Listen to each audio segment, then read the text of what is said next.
बिस्मिल्लाहिर्रहमानिर्रहीम। शुरू अल्लाह के नाम से जो बड़ा मेहरबान और निहायती रहम करने वाला है। तमाम हज़रात दुरूद पाक पढ़िए। अल्लाहुम्मा सल्ली अला मुहम्मद व अला आलि मुहम्मद कमा सल्लैता अला इब्राहीम व अला आलि इब्राहीम इन्नका हमीदुम मजीद।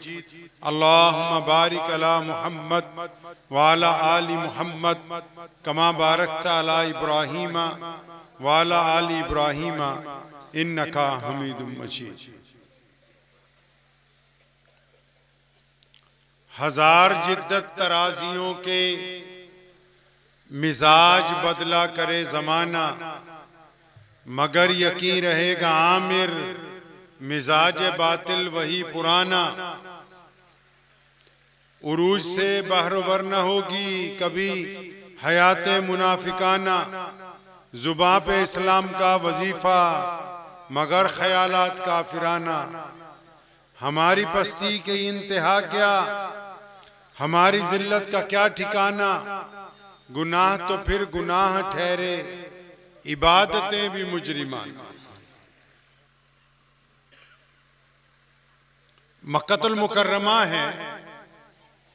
अल्लाह के प्यारे नबी हज़रत मोहम्मद रसूलुल्लाह सल्लल्लाहु ताला अलैहि वसल्लम अपने घर से निकले।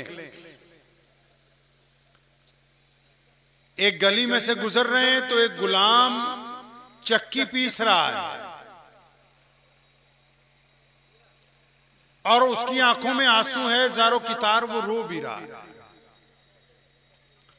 प्यारे पैगंबर मोहम्मद सल्लल्लाहु अलैहि वसल्लम उसकी तरफ मुतवज्जो होते हैं, पूछते हैं कि भाई रोते क्यों, क्या तकलीफ है, क्या दुख है। तो गुलाम ये कहता है कि मैं,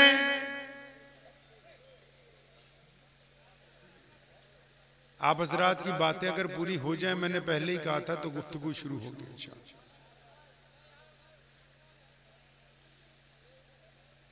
ये रिवायती जलसा नहीं हो रहा है कि आप मौलवियों को बुलाएं और बिरयानी कुरमा खाएं और मदरसे के लिए चंदा दें और घर को चले जाएं। इस काम के लिए जलसा नहीं बुलाया है। अगर हम इस जलसे से कुछ हासिल ना कर सके तो मेरा आना भी बेकार है, आपका घर से आना भी बेकार है। बिल्कुल। प्यारे पैगंबर अलैहिस्सलातु वस्सलाम ने उससे पूछा है, गुलाम से, रोते क्यों हो, क्या बात है भाई। तो कहने लगा, मेरा जो मालिक है उमैया, उसने मुझे कहा है कि ये 1 मन गेहूं पीसो, लेकिन मेरी तबीयत खराब है, बुखार है, जिस्म पर लर्जा तारी है, इसलिए दर्द की शिद्दत की वजह से रो रहा हूं। अब मोहम्मद रसूलुल्लाह सल्लल्लाहु अलैहि वसल्लम ने फरमाया, कोई बात नहीं, हम तुम्हारी मदद करेंगे। इतना कह के नबी अलैहिस्सलातु वस्सलाम वहां से चले गए। अब ये जो बंदा पीस रहा है अनाज को, इसके दिल में ख्याल आया कि रोजाना इस सड़क से, इस गली से, शाहराह से बहुत सारे लोग गुजरते हैं, वो मुझे रोता हुआ भी देखते हैं, पूछते भी हैं, लेकिन कभी कोई पलट के नहीं आता। तो अभी इसके दिल में अभी इतना ही ख्याल है, आगे नहीं अभी पहुंचा। तो इतनी देर में क्या देखता है कि पैगंबर आखिरुज़्ज़मा मोहम्मद रसूलुल्लाह सल्लल्लाहु, जोर से बोलिए, सल्लल्लाहु, अभी भी आवाज नहीं आई,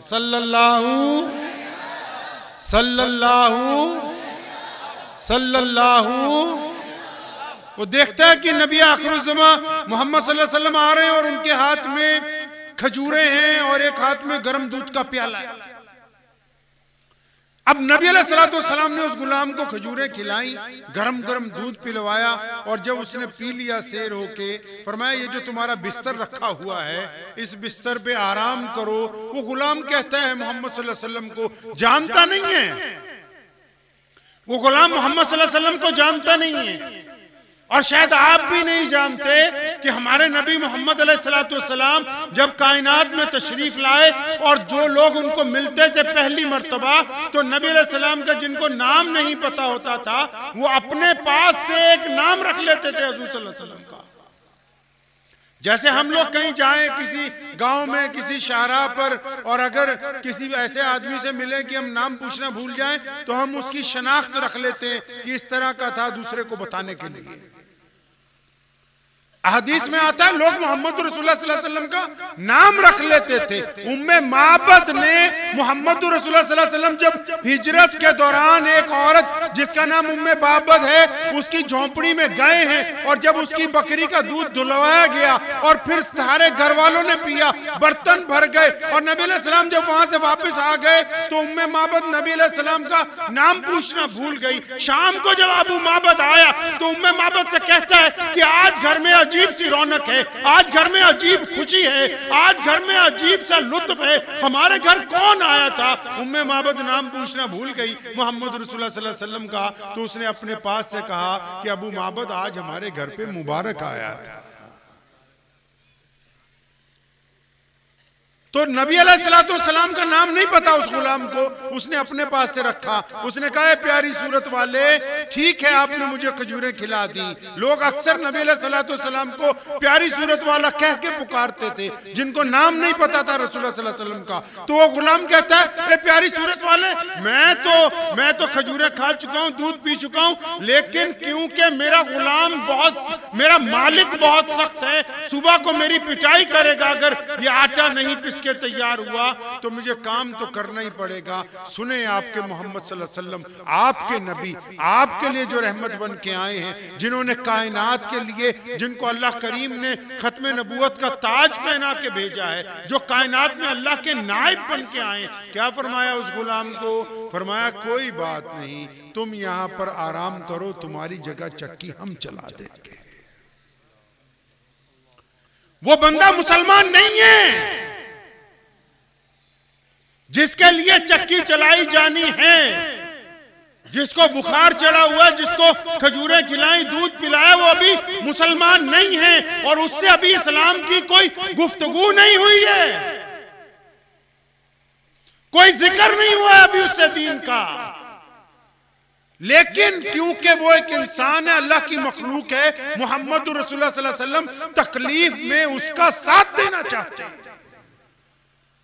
उससे हमदर्दी का इजहार कर रहे हैं। अब नबी अलैहिस्सलाम ने उसकी जगह, अब वो गुलाम सो गया और नबी अलैहिस्सलाम ने उसकी जगह चक्की पीसी है सारी रात, और एक दिन नहीं 3-4 दिन लगातार ऐसा हुआ जब तक वो सेहतमंद नहीं हो गया। मोहम्मद रसूलुल्लाह सल्लल्लाहु अलैहि वसल्लम ने उसकी तीमारदारी भी की और उसकी जगह चक्की भी चलाते रहे। अब वो चंगा भला जब हो गया, मेरे नबी अलैहिस्सलाम ने फरमाया चलो अब इजाजत है मुझे। तो उसने कहा कि मैं आपको जानता नहीं हूं, आप बड़ी प्यारी सूरत वाले हैं, आप अपना तारुफ करवाएं। नबी अलैहिस्सलाम ने कहा मैं तो वही हूं जिसके बारे में तुम्हारा मालिक उमैया, जो नबी अलैहिस्सलाम का बदतरीन दुश्मन है, कि उमैया जिसके खिलाफ साजिशें करता है। कहा हाँ, उमैया जिसके खिलाफ साजिशें करता है वो तो अल्लाह के रसूल हैं। फरमाया हाँ, मैं ही अल्लाह का सच्चा रसूल हूं। तो क्या कहा उस गुलाम ने आगे से? कहता लेकिन कहने वाले एक बात सच ये भी साथ में कहते हैं कि मोहम्मद सल्लल्लाहु अलैहि वसल्लम से मिलना नहीं, उनसे गुफ्तगू नहीं करना, उनके पास नहीं जाना, क्योंकि हमारा तजुर्बा यह कहता है कि अगर कोई रसूलुल्लाह सल्लल्लाहु अलैहि वसल्लम को देख ले, कोई उनसे मिल ले, तो फिर वो उन्हीं का होकर के रह जाता है। अब जब उस गुलाम को पता लगा ये मोहम्मद रसूलुल्लाह सल्लल्लाहु अलैहि वसल्लम है, तो फौरन राजी हो गया कि या रसूलुल्लाह सल्लल्लाहु अलैहि वसल्लम, मैं तो आपके दस्ते हक पर बैत के लिए तैयार हूं, और आज दुनिया उस गुलाम को सैयदना बिलाल हबशी रज़ियल्लाहु ताला अन्हु के नाम से जानती है। मक्का मुकर्रमा के करीब में एक बस्ती से एक बंदा चंद ऊंट लेके बेचने के लिए आया है। अब उसने वो ऊंट जब मंडी में बेचे तो जिस बंदे ने खरीदे वो बंदा उसके पैसे ही नहीं देता, उसके घर जाता है, कहता कल आना, कल गया कहता परसों आना, परसों गया बोलता सुबह आना, सुबह गया कहता शाम आना। अब ये बद्दू आदमी, गरीब आदमी है, किसी के जानवर लाया था कि चंद बढ़ोतरी की कीमत पर बेच दूंगा, कुछ मुझे भी फायदा हो जाएगा, जानवर वालों का भी फायदा हो जाएगा। अब वो जिसको जानवर बेचे हैं ना वो पैसे देता है ना वो जानवर वापस करता है। अब उसने पूछा इलाके में मक्कातुल मुकर्रमा में लोगों से पूछा कि भाई यहाँ पर कोई है, कोई ऐसी सरकार है, कोई यहाँ हुकूमत है, कोई कोतवाल है, कोई प्रधान है, कोई गवर्नर है कि जिसके पास जाके मैं फरियाद लगाऊं मेरे पैसे मुझे मिल जाएं? तो किसी ने उसे पता बताया कि हरमे मक्की में चले जाओ, वहां एक तरफ रोजाना जो 15-20 लोग बैठते हैं। कौन बैठता है? उमैया बैठता है, अब्दुल्ला बिन जिदान बैठता है, अबू लहब, उतबा, वलीद और अबू लहब की औलाद, ये जितने लोग बैठते हैं ये तो सारे बड़े बड़े मक्के के चौधरी हैं। लोगों ने कहा वहां पे चले जाओ, इन चौधरियों के जाके कहो कि तुम्हारे पैसे दिलवा देंगे। अब वो बंदा गया, अब डूबते को क्या चाहिए, तिनके का सहारा। वो गया उन लोगों के पास, तो उस वक्त वहां पे बैतुल्ला में उमैया, अबू लहब, उतबा और वलीद बैठे हुए थे। अब उसने जाके उनसे कहा कि जनाब मैं गरीब आदमी हूं, मक्के की मुसाबात में एक गांव से आया हूं और मेरे जानवर बेचे गए। अब जिस बंदे ने खरीदे वो पैसे नहीं देता है, पैसे नहीं लौटा रहा है वो मेरे। तो अच्छा, उमैया ने कहा, ये तो पहले से ही कमीशन एजेंट था, उसने कहा अच्छा मैं पैसे दिलवा देता हूं। कौन नहीं है तेरा पैसे बताओ, उसका नाम बताओ, हम पैसे दिलवा देते हैं। अब जब उस बंदे ने कहा कि जी जिसने मेरे ऊंट ले लिए, पैसे मार लिए, उसका नाम अबू जहल है, तो ये जितने थे सारे ही हंसने लगे एक दूसरे को देख के कि ये तो हमारे ही चौधरी की बात कर रहा है, ये तो हमारे ही बड़े बेईमान की बात कर रहा है। अब ये आपस में देख के एक दूसरे को मुस्कुराते हैं। तो उमैया के दिमाग में एक शरारत सूझती है, हमारे प्यारे नबी कहिए सल्लल्लाहु, जोर से बोला कर रही है, सल्लल्लाहु सल्लल्लाहु सल्लल्लाहु, हमारे प्यारे नबी सल्लल्लाहु अलैहि वसल्लम बैतुल्ला से टेक लगा के बैठा करते थे रोजाना। अब उमैया ने उस बंदे का हाथ पकड़ा, क्योंकि वो भी बैतुल्ला के सेन में एक तरफ बैठा हुआ बरामदे में। तो उसने उस बंदे को इशारा करके कहा कि वो देखो बैतुल्ला के साथ वो जो सफेद कपड़ों में टेक लगा के बैठे हुए हैं, उनके पास चले जाओ, वो तुम्हारे पैसे, तुम्हारी दबी हुई रकम जो है वापस दिलवा देंगे। उमैया ने ऐसा इसलिए किया क्योंकि उसका इरादा यह था कि नबी अलैहिस्सलाम, सुनो, नबी अलैहिस्सलाम के दुश्मन का भी यकीन, उमैया को यह यकीन था कि अगर रसूलुल्लाह के दरबार में कोई जाएगा और जाके फरियाद लगाएगा तो ये हो नहीं सकता कि नबी अलैहिस्सलाम उसकी फरियाद के लिए उसके साथ चल के न जाएगा। तो उमैया ने इशारा इसलिए किया कि नबी अलैहिस्सलाम और अबू जहल का नौज़ुबिल्लाह टकराव हो जाए, और वो चाहता था कि अबू जहल नौज़ुबिल्लाह हमारे प्यारे पैगंबर अलैहिस्सलाम को नुकसान पहुंचाए। अब वो बंदे को क्या चाहिए था, और वो बड़ा हैरान है कि मेरा मजाक भी उड़ाते हैं, रास्ता भी बताते हैं। वो सीधा बैतुल्ला में, जिस जगह हमारे नबी अलैहिस्सलाम टेक लगा के खाने काबा से तशरीफ फरमा होते थे रोजाना, वहीं पर बैठ के अल्लाह की तस्बीहात करते थे। नमाज से फारिग वक्त में रसूलुल्लाह सल्लल्लाहु अलैहि वसल्लम बैतुल्ला से टेक लगा के बैठते थे। तो जब वो बंदा नबी अलैहिस्सलाम की तरफ पहुंचा तो आप सल्लल्लाहु अलैहि वसल्लम का जब उसने चेहरा देखा, उसने कहा, प्यारी सूरत वाले, मैं आपके पास आया हूँ। नबी अलैहिस्सलाम ने जो उसको दो बातें इब्तिदा में कही, वो सुनने के बाद उसकी आंखों में आंसू आ गए। क्या कहता है? प्यारे पैगंबर अलैहिस्सलाम ने उसको देखते ही फरमाया कि मुझे तो तुम परेशान मुसाफिर लगते हो और भूखे भी महसूस हो रहे हो। उसकी आंखों में आंसू आ गए। कहने लगा, हाँ ये प्यारी सूरत वाले सल्लल्लाहु अलैहि वसल्लम, मैं तो परेशान मुसाफिर हूँ और कई दिन का भूखा हूँ। मोहम्मद सल्लल्लाहु अलैहि वसल्लम ने उसका हाथ पकड़ा, उठ के खड़े हो गए, फरमाया बात तुम्हारी बाद में सुनेंगे, तकलीफ जो है उसका हल बाद में करेंगे, पहले तुम हमारे साथ घर चलो। आप सल्लल्लाहु अलैहि वसल्लम उसको घर लेके गए, हाथ पाँव धुलवाए और उसको बेहतरीन खाना खिलाया जो उस दौर में दस्तयाब था। जब वो सैर हो गया फिर पूछा कि हाँ भाई अब बता क्या काम है, क्यों रो रहा है? नबी अलैहिस्सलाम ने जब उससे पूछा क्या काम है, उधर उमैया ने एक जासूस पीछे पीछे लगा दिया कि देखो जब टकराव हो तो हमें आके बताना, हमें बताना कि क्या हुआ था, ताकि हम भी तमाशबीन बन के जाएं। अब वो बंदा जब नबी अलैहिस्सलाम के पास बैठा है, नबी अलैहिस्सलाम को उसने कहा कि ये प्यारे सूरत वाले, नाम तो जानता नहीं है कि ये कौन है, नाम नहीं जानता है। तो कहने लगा, प्यारे प्यारी सूरत वाले सल्लल्लाहु अलैहि वसल्लम के मेरे ऊंट एक बंदे ने खरीदे, ना ऊंट वापस देता है ना पैसे वापस देता है। मैं बड़ा परेशान हूँ, मैं एक गरीब आदमी हूँ, लोगों के घरों से ऊंट लाया था, सोचा था बेचूंगा, उनका भी फायदा होगा, चंद पैसे मुझे भी बच जाएंगे। लेकिन यहाँ मामला बरक्स हो गया, मेरा माल भी चला गया और मेरे जानवर भी चले गए, दोनों चीजें वापस नहीं मिल रही। नबी अलैहिस्सलाम ने फरमाया कौन है जो पैसे नहीं देता? तो उसने कहा या रसूलुल्लाह सल्लल्लाहु अलैहि वसल्लम उस बंदे का नाम अबू जहल है, जो मक्के का गवर्नर है, मक्के का चौधरी है, यहाँ का सबसे बड़ा सरदार है। सुनो मेरे प्यारे नबी अलैहिस्सलाम ने उसका हाथ पकड़ा, फरमाया उठ चल हमारे साथ, हम तेरे पैसे दिलवा देते हैं, हम दिलवाएंगे पैसे तुम्हारे। पता ये लगा कि गरीब के साथ चल के जाना, उसका काम करवाने के लिए, ये भी मोहम्मद रसूलुल्लाह की सुन्नत है सल्लल्लाहु अलैहि वसल्लम। अब नबी अलैहिस्सलाम गए अबू जहल के दरवाजा, उसने खटखटाया, अबू जहल बाहर निकला, पीछे पीछे जासूस भी है कि जब लड़ाई शुरू होगी तो उमैया को बताना है, उतबा को बताना है, वलीद को बताना है कि आ जाओ तुम भी देखो मोहम्मद रसूलुल्लाह सल्लल्लाहु अलैहि वसल्लम के साथ नऊज़ुबिल्लाह क्या मामला हुआ। इधर अबू जहल ने दरवाजा खोला, प्यारे पैगंबर ने फरमाया हाँ अब गरीबों के साथ भी गुंडा करती,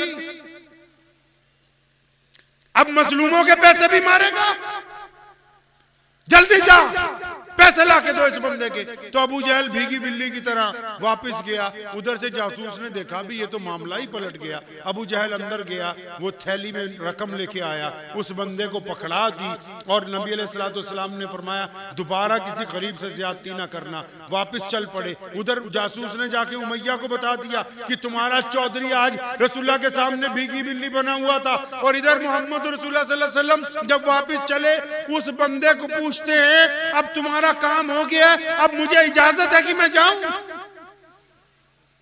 खुद ही भीगते हैं, खुद ही कहें मांगते का भला हो। अम्मी आयशा रज़ियल्लाहु ताला फरमाती कि जब कोई मांगने वाला आता था हम उसको सामान देते थे, वो दुआएं देता था, हम भी उसको दुआएं देते थे। किसी ने कहा ए अमीर अम्मी आयशा, ए हमारी माँ, ए उम्मत की माँ, आप तो देती हैं इसलिए वो दुआएं दे रहा है। और लेकिन फरमाया फिर क्या हुआ, वो दुआएं दे रहा है तो क्या हम भी उसको साथ में दुआएं ना दें? अब नबी अलैहिस्सलाम उसका काम करवा के पूछते हैं हाँ भाई इजाजत है? तो वो कहने लगा मुझे आप अपना नाम बताएं ताकि मुझे पता हो कि मेरे मोहसिन कौन है। तो नबी अलैहिस्सलाम ने फरमाया मैं वही हूँ जिसके मक्के के तमाम हुक्मरान दुश्मन हैं। तो उसने कहा हाँ, लेकिन मैंने इन हुक्मरानों से एक बात सच सुनी है, वो बार बार कहते थे कि मोहम्मद की तरफ मत जाना, उनसे मत मिलना, क्योंकि अगर कोई उनको देख ले, उनको मिल ले तो फिर उन्हीं का हो जाता है सल्लल्लाहु।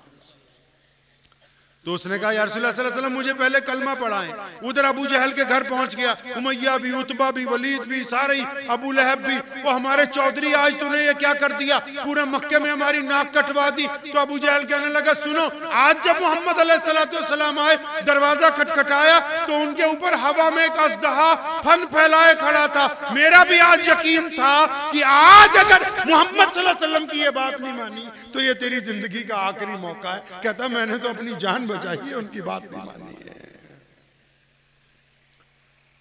नबी अलैहिस्सलाम अचानक एक दिन पहुंचे बैतुल्लाह में,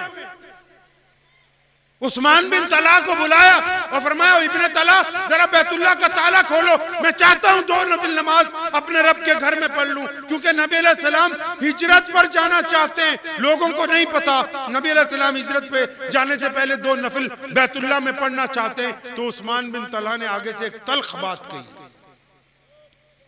उसने कहा कि अगर आपकी जगह नौज़ुबिल्लाह कुरैश का कोई बच्चा भी आ जाए तो मैं उसको चाबी दे दूंगा, आपको बैतुल्लाह की चाबी नहीं दूंगा। सुनो मेरे प्यारे पैगंबर अलैहिस्सलाम ने क्या कहा, ये नहीं कहा कि हमारी पुरानी जान पहचान है, ये नहीं कहा कि हम एक मोहल्ले में रहने वाले हैं, ये नहीं कहा कि बरादरी एक है, ये नहीं कहा कि वतन एक है, बल्कि बड़ी इस्तकामत के साथ, बड़ी इस्तकामत के साथ मोहम्मद रसूलुल्लाह सल्लल्लाहु अलैहि वसल्लम ने अपने सीधे हाथ से उस्मान बिन तला के कंधे पर एक थपकी मारी और फरमाया इब्ने तलहा एक वक्त आएगा कि ये चाबी हम तुझसे वापस ले लेंगे इंशाअल्लाह। इतना कह के पैगंबर आज़म सल्लल्लाहु अलैहि वसल्लम उसके चंद दिन बाद हिजरत के लिए रवाना होते हैं। सैयदना बिलाल अबू बकर रज़ियल्लाहु ताला अन्हु के घर पहुंचते हैं। रात का दूसरा तीसरा पहर है। आवाज दी अबू बकर, उधर से आवाज आई लब्बैक या रसूलुल्लाह सल्लल्लाहु अलैहि वसल्लम। नबी अलैहि सलाम हैरान कि अबू बकर आप क्या दरवाजे पे ही थे? फरमाया जी या रसूलुल्लाह, आपने जिन चंद हफ्तों पहले जो मुझे एक रात ये कहा था कि अबू बकर तैयार रहना, किसी भी वक्त सफर पे जाया जा सकता है, तो या रसूलुल्लाह सल्लल्लाहु अलैहि वसल्लम उस दिन से तो अबू बकर कोई एक रात नहीं गुजरी के बिस्तर पर गया हो, सारी रात दरवाजे के पीछे खड़ा रहता है कि कब नबी अलैहिस्सलाम को पुकारे। नबी अलैहिस्सलाम और सैयदना अबू बकर सिद्दीक गए और वहां से जाके गार में आराम फरमा हो गए, मक्का मुकर्रमा में। और इधर मक्कातुल मुकर्रमा में जितने चौधरी हैं अबू जहल, वो सब दंदनाते फिरते, कहां चले गए अल्लाह के रसूल?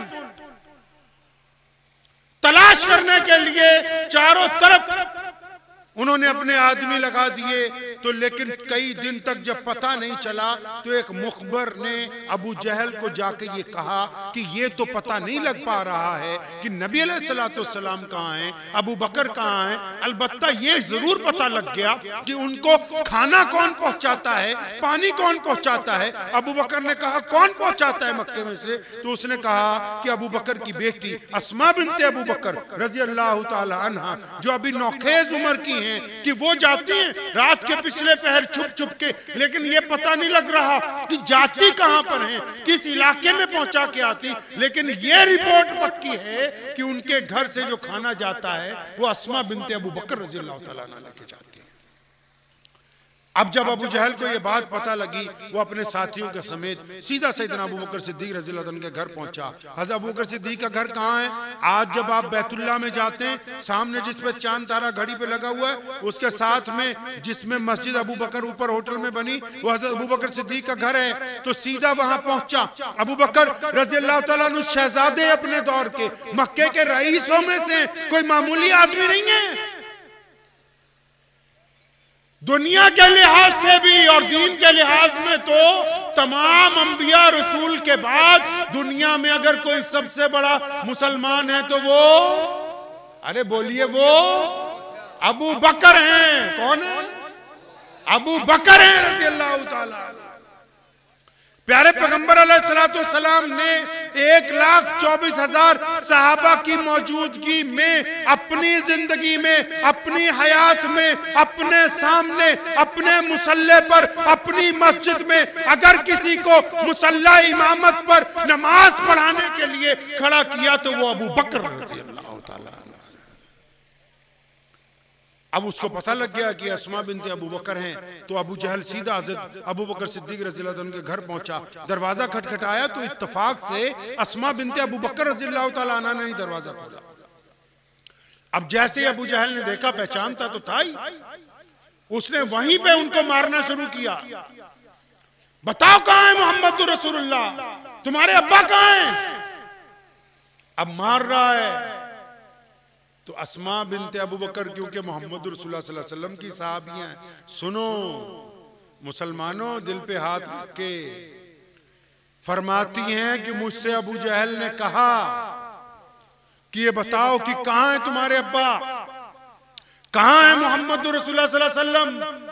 कहने लगी मेरे दिल ने कहा अस्मा, प्यारे पैगंबर अलैहिस्सलाम ने कहा झूठ बोलना हराम है, मेरी उम्मत झूठ नहीं बोलेगी। फरमाती है मैंने कहा अस्मा, अगर तुम सच बोलोगी तो ये दुश्मन जो है नबी अलैहिस्सलाम तक पहुंच जाएंगे, अगर झूठ बोलोगी तो शरीयत का नुकसान हो जाएगा। पढ़िए कभी इमाम बुखारी को उठा के अस्मा बिन्ते अबू बकर रज़ियल्लाहु ताला अन्हु ने मार खाते हुए, अबू जहल जब जिद पे अड़ गया ना, बता कहां है, बता कहां है, तुझे पता है? तो उन्होंने बड़ी जुर्रत से कहा था कि अबू जहल मुझे पता है कि रसूलुल्लाह सल्लल्लाहु अलैहि वसल्लम कहां हैं और मेरे वालिद मोहतरम उनके साथ कहां हैं, लेकिन तू पूरी ताकत लगा ले, मैं बताऊंगी नहीं किसी कीमत के ऊपर। कुर्बानी दे के शरीयत भी बचाई, नबी अलैहिस्सलाम का भी तहफ्फुज़ किया। अब अबू जहल ने इतनी जोर से इस बात पर उनको मारा कि वो पत्थर पर गिरी तो उनका एक कान फट गया। अब खून ज़ारो कतार निकलने लगा। अबू जहल गुस्से में अपने साथियों समेत वहां से चला गया।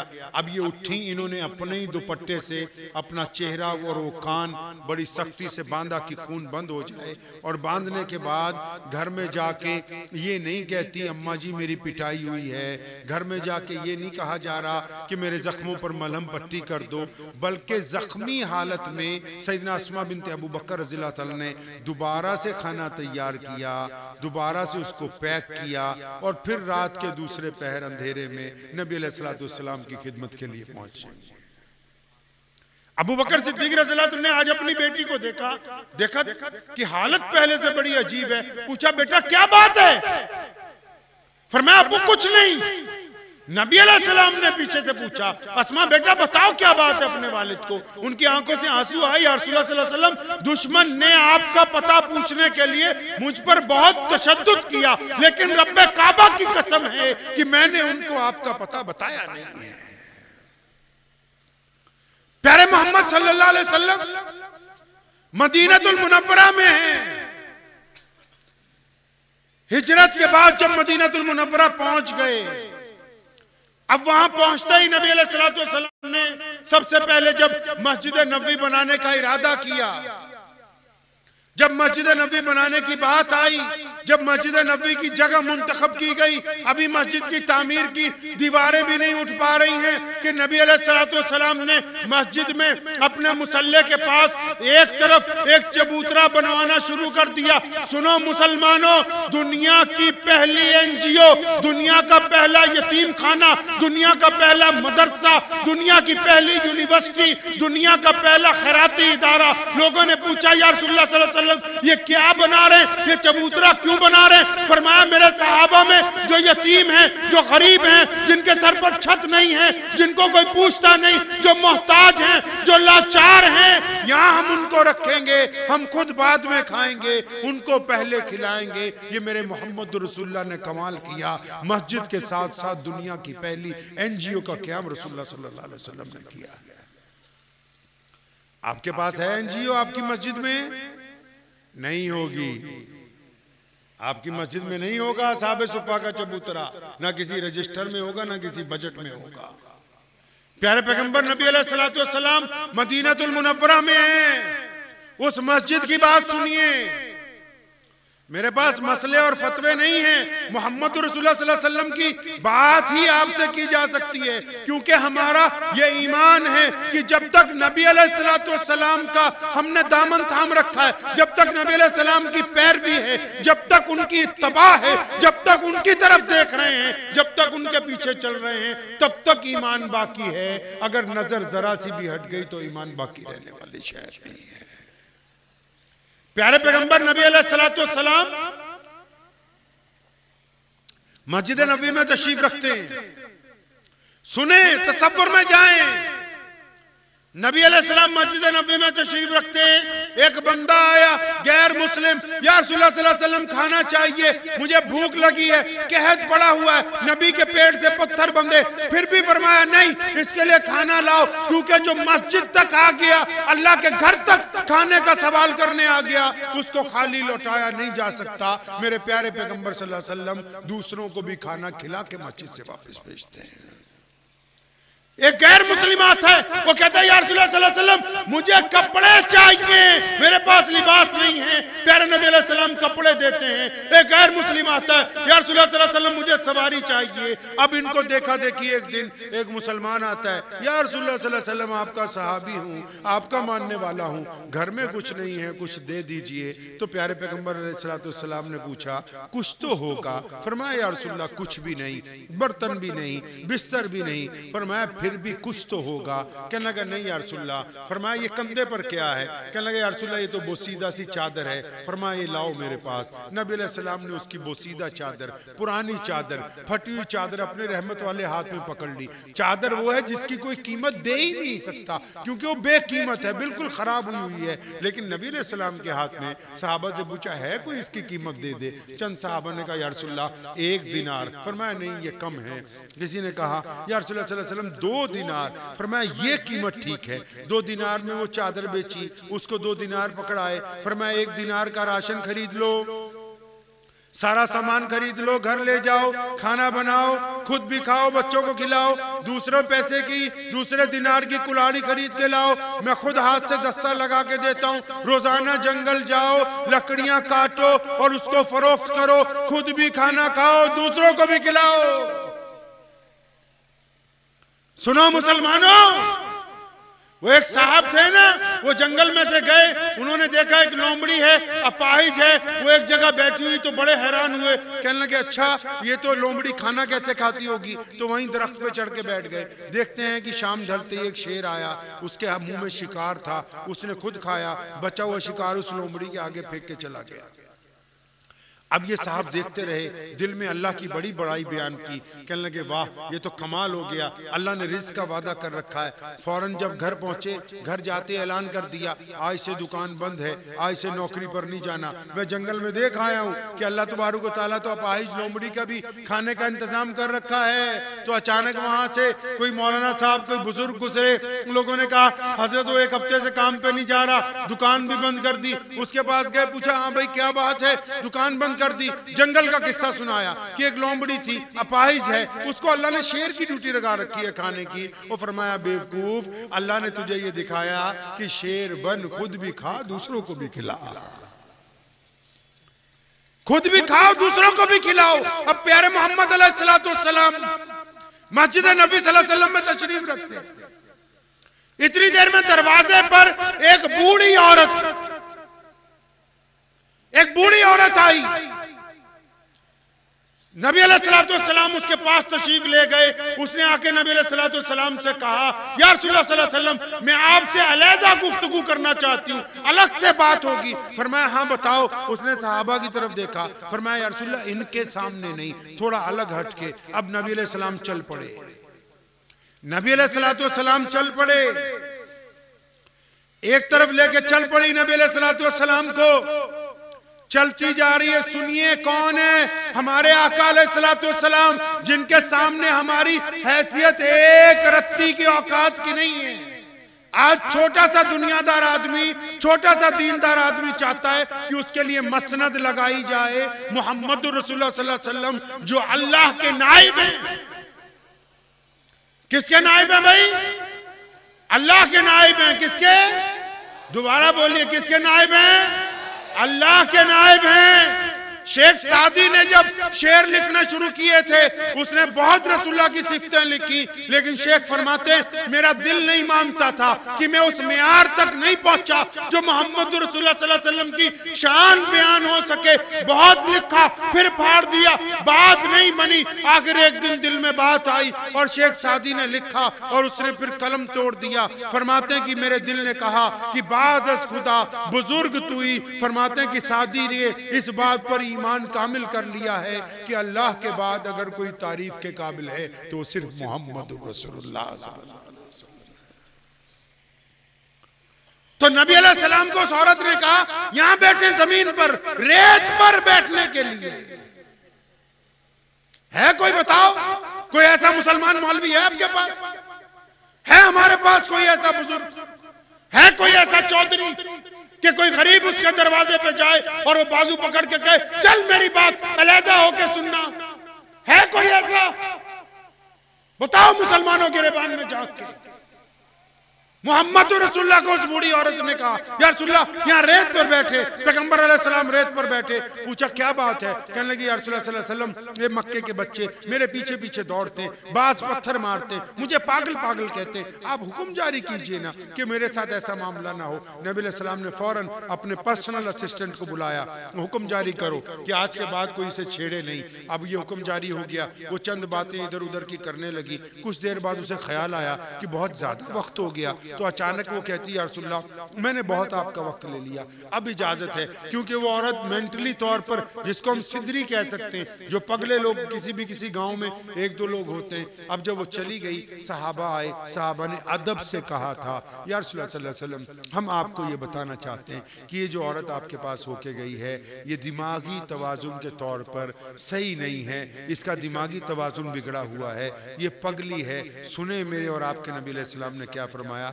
वो फरमाया मेरे सहाबा, मुझे भी पता है कि ये सिदरी है, मुझे भी पता है ये पगली है, सारा मदीना इसकी नहीं सुनता, मैं भी नहीं सुनूंगा तो फिर कौन सुनेगा? तुम बताओ ना, तुम्हारे पास कितने ऐसे यतीम खाने, ऐसे अपाहिजों के घर हैं मुसलमानों, जहां नबी की सुन्नत के मुताबिक वो लोग क़याम करते हो जिनकी कोई नहीं सुनता, उनकी मोहम्मद रसूलुल्लाह के उम्मती सुनते हो। कहना आसान है कि गैर मुस्लिमों ने फला काम ठीक नहीं किया, लेकिन ये सारे काम आज की तारीख में वो कर रहे हैं जो मोहम्मद रसूलुल्लाह सल्लल्लाहु अलैहि वसल्लम ने सिखाए थे।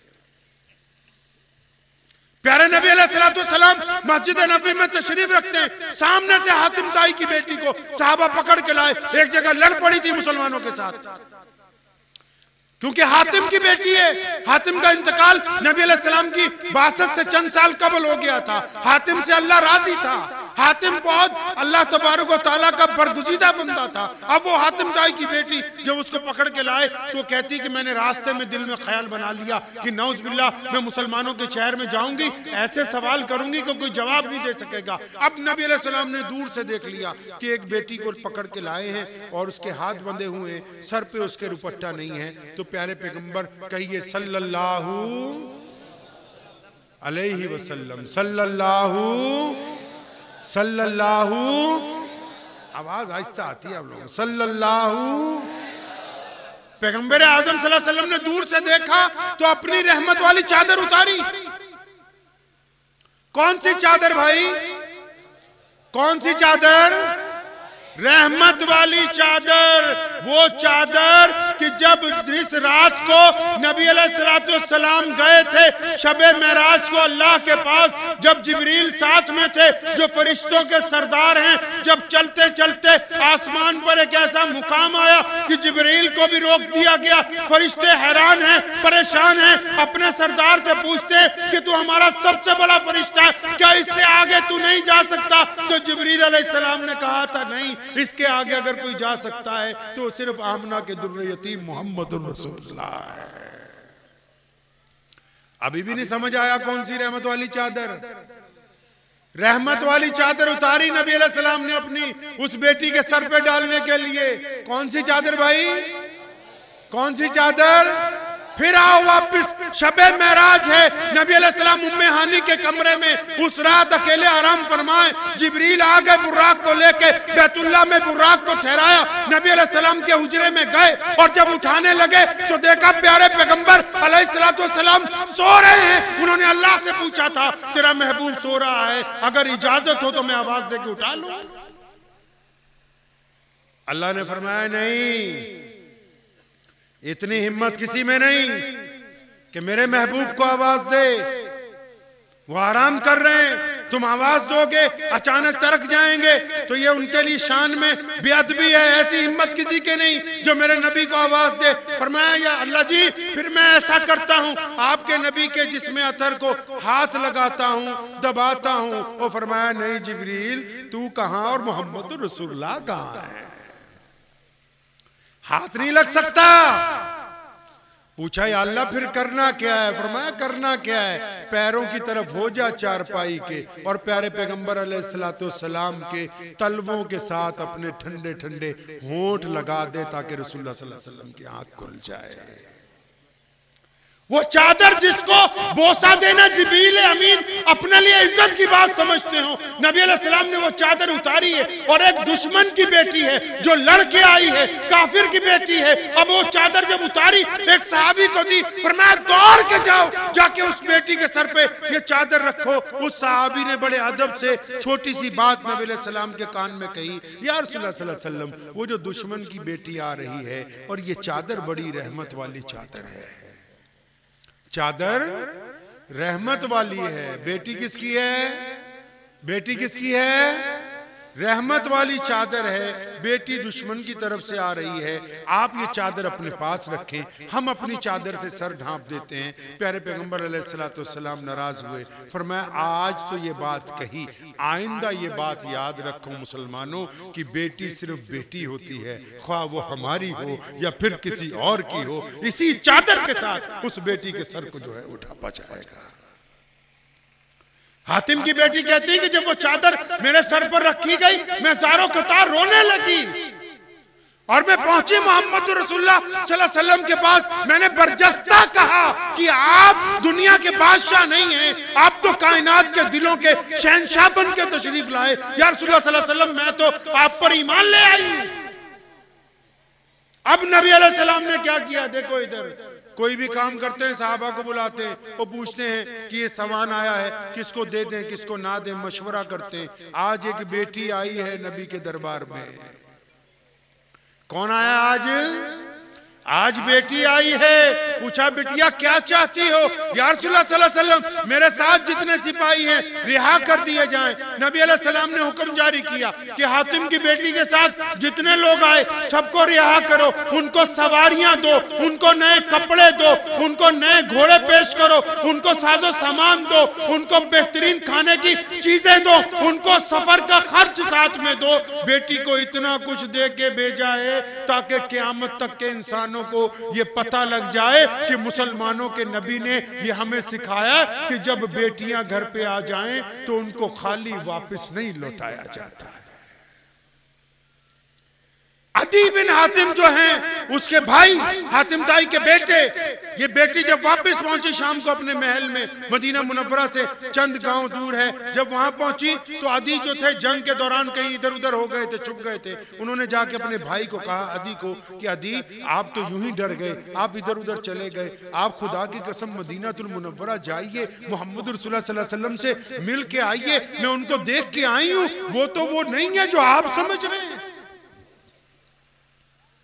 अदी ने क्या कहा, सुनो, मौलवी भी बैठे हैं, आप लोगों का तो इलाका माशाल्लाह जब 12 रबीउल अव्वल आता है तो आधे मौलवी इस बात पे तकरीर करते हैं कि इल्मे गैब था और आधे मौलवी इस बात पे तकरीर करते हैं कि इल्मे गैब नहीं था। जबकि 12 रबीउल अव्वल पे बात ये होनी चाहिए कि नबी अलैहिस्सलाम की जिंदगी कैसी थी, बच्चों के साथ उन्होंने क्या गुजारा किया, खवातीन की इज्जतें कैसे की, गरीबों के साथ क्या मामलात किए, यतीमों के साथ नबी अलैहिस्सलाम ने क्या किया, उनकी नमाज कैसी थी, चलना कैसा था, गुफ्तगू कैसी थी, चेहरा कैसा था, कपड़े कैसा था। लेकिन हमारी ये बदकिस्मती है कि हम नबी का नाम लेके नौज़ुबिल्लाह एक दूसरे को काफिर काफिर कहते हैं। अदी बिन हातिम ने अपनी बहन से कहा, कहने लगे, बहना लोग जाके मस्जिद में मिलते हैं उनसे, मैं मस्जिद में नहीं मिलूंगा, मैं उनका महल देखना चाहता हूं, घर देखना चाहता हूं कि उनका घर कैसे है। इस बात के कई दिन बाद अचानक अदी बिन हातिम पहुंचे मदीना मुनव्वरा में, मस्जिद नबवी में आप सल्लल्लाहु अलैहि वसल्लम तशरीफ फरमाए। अदी अभी अंदर दाखिल हुए, नबी अलैहि सलाम ने दूर से देख के फरमाया, अदी वो आ जाओ, तेरा इंतजार था। अब जिसने कभी किसी को पहले देखा ना हो और वो सामने वाला बंदा हमारा नाम ले दे तो एक दफा तो दिल हिल जाता है अपनी जगह से। तो अदी कांप गए कि मोहम्मद रसूलुल्लाह तो मुझे पहचानते हैं। अदी ने जाके सलाम किया, अभी बैठे ही हैं, प्यारे नबी अलैहि सलाम ने हाथ पकड़ा, फरमाया, अदी चलना यार, तेरे से घर पे बात होगी, यहाँ बात नहीं करनी। पढ़िए इमाम बुखारी को, कभी जंगे बदर की रात में नबी अलैहि सलाम निकले अपने खैमे से और हाथ में छड़ी पकड़ी हुई है और चलते चलते सैयदना अबू बकर सिद्दीक के कंधे पे हाथ रखा, फरमाया, अबू बकर मेरे दोस्त, सुबह को अबू जहल ने इस जगह पर हलाक होना है, इस वक्त जहां मोहम्मद रसूलुल्लाह ने छड़ी रखी है। फिर चंद कदम चले, फरमाया, यहां उतबा यहां गिरेगा सुबह को। प्यारे मोहम्मद अलैहिस्सलाम ने अदी को कहा, चल घर चलते।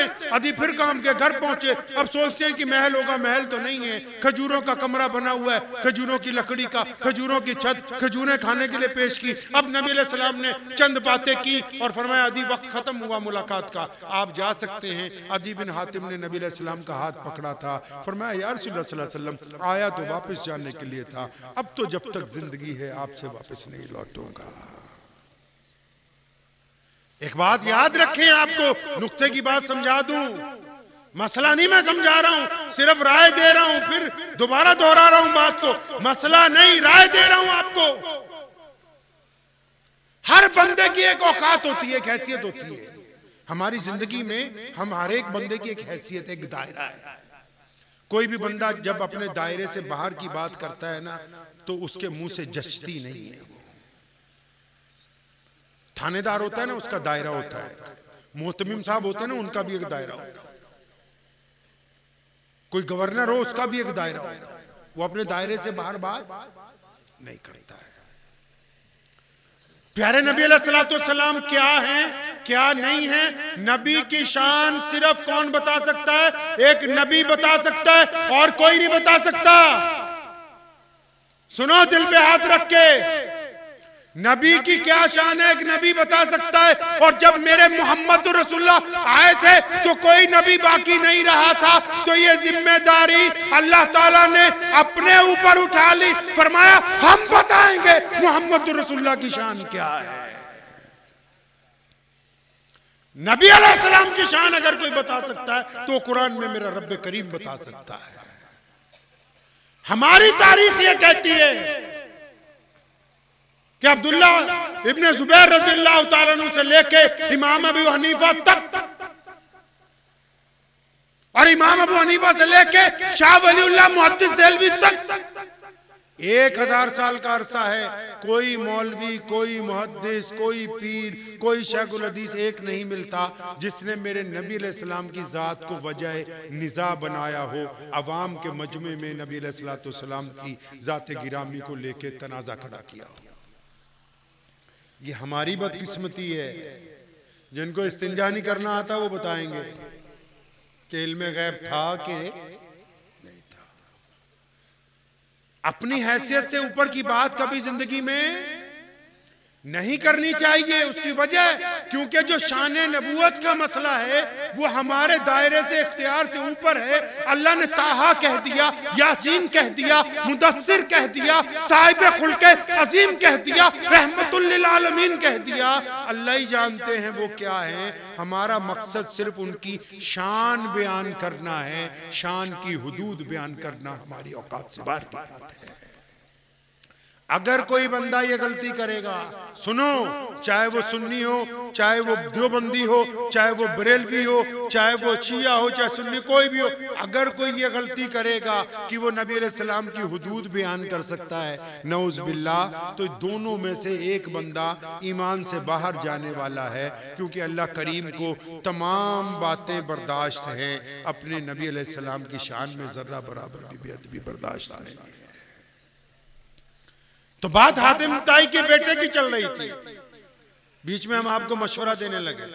ये मशवरा इसलिए दिया क्योंकि आजकल तो आप सभी मुफ्ती बन गए हैं। जी भाई, बन गए कि नहीं भाई? अगर बच्चा बीमार हो जाए, मौलवी वकील साहब, बच्चा अगर बीमार हो जाए तो बेगम कहती है कि MBBS डॉक्टर से दवाई लेनी है। अगर मोबाइल खरीदना है तो बोलते हैं कंपनी का चाहिए। कार ठीक करवानी है तो बोले एजेंसी में देंगे।